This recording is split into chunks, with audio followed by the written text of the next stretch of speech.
ज्यों ही सब भाई कुमारावस्था में के हुए, त्यों ही गुरु, पिता और माता ने उनका यज्ञोपवीत संस्कार कर दिया। श्री रघुनाथ जी भाइयों सहित गुरु के घर में विद्या पढ़ने गए और थोड़े ही समय में उनको सब विद्याएं आ गई। चारों वेद जिनके स्वाभाविक श्वास हैं, वे भगवान पढ़े। यह बड़ा कौतुक अचरज है। चारों भाई विद्या, विनय, गुण और शील में बड़े निपुण हैं और सब राजाओं की लीलाओं के ही खेल खेलते हैं। हाथों में बाण और धनुष बहुत ही शोभा देते हैं। रूप देखते ही चराचर जड़ चेतन मोहित हो जाते हैं। वे सब भाई जिन गलियों में खेलते हुए निकलते हैं, उन गलियों में सभी स्त्री पुरुष उनको देखकर स्नेह से शिथिल हो जाते हैं अथवा ठिठक कर रह जाते हैं। कौशलपुर में रहने वाले स्त्री पुरुष, बूढ़े और बालक सभी को कृपालु श्री रामचंद्र जी प्राणों से भी बढ़कर प्रिय लगते हैं। श्री रामचंद्र जी भाइयों और इष्ट मित्रों को बुलाकर साथ ले लेते हैं और नित्य वन में जाकर शिकार खेलते हैं। मन में पवित्र समझकर मृगों को मारते हैं और प्रतिदिन लाकर राजा दशरथ जी को दिखाते हैं। जो मृग श्री राम जी के बाण से मारे जाते थे, वे शरीर छोड़कर देवलोक को चले जाते थे। श्री रामचंद्र जी अपने छोटे भाइयों और सखाओं के साथ भोजन करते हैं और माता पिता की आज्ञा का पालन करते हैं।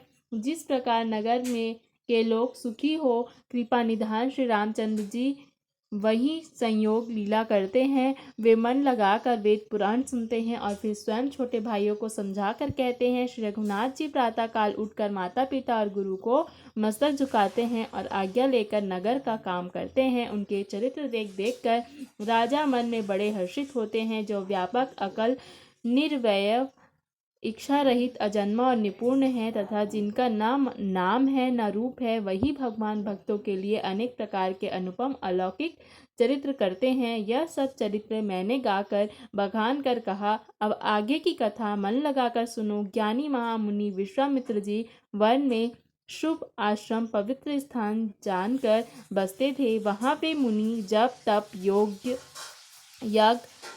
यज्ञ और योग करते थे, परंतु मारीच और सुबाहु से बहुत डरते थे। यज्ञ देखते ही राक्षस दौड़ पड़ते थे और उपद्रव मचाते थे, जिससे मुनि बहुत दुखी हो जाते थे। गाधी के पुत्र विश्वामित्र जी के मन में चिंता छा गई थी कि ये पापी राक्षस भगवान के मारे बिना न मरेंगे। तब श्रेष्ठ मुनि ने मन में विचार किया कि प्रभु ने पृथ्वी का भार हरने के लिए अवतार लिया है। इसी बहाने जाकर मैं उनके चरणों का दर्शन करूं और विनती करके दोनों भाइयों को ले आऊं।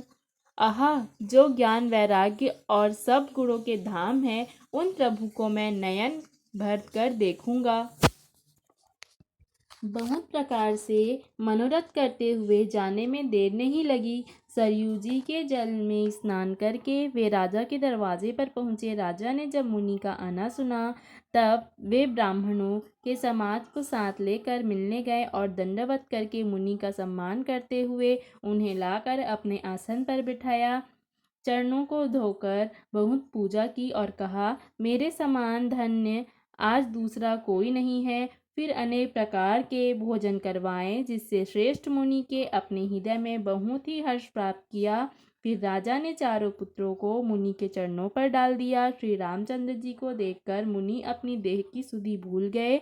वे श्री रामचंद्र जी के मुख की शोभा देखते ही ऐसे मग्न हो गए जैसे चकोर पूर्ण चंद्रमा को देखकर लुभा गया हो। तब राजा ने मन में हर्षित होकर ये वचन कहे, हे मुनि, इस प्रकार कृपा तो आपने कभी नहीं की। आज किस कारण से आपका शुभागमन हुआ, कहिए, मैं उसे पूरा करने में देर नहीं लगाऊंगा। मुनि ने कहा, हे राजन, राक्षसों के समूह मुझे बहुत सताते हैं, इसलिए मैं तुमसे कुछ मांगने आया हूँ। छोटे भाई सहित श्री रघुनाथ जी को मुझे दे दो। राक्षसों के मारे जाने पर मैं सनात अर्थात सुरक्षित हो जाऊंगा।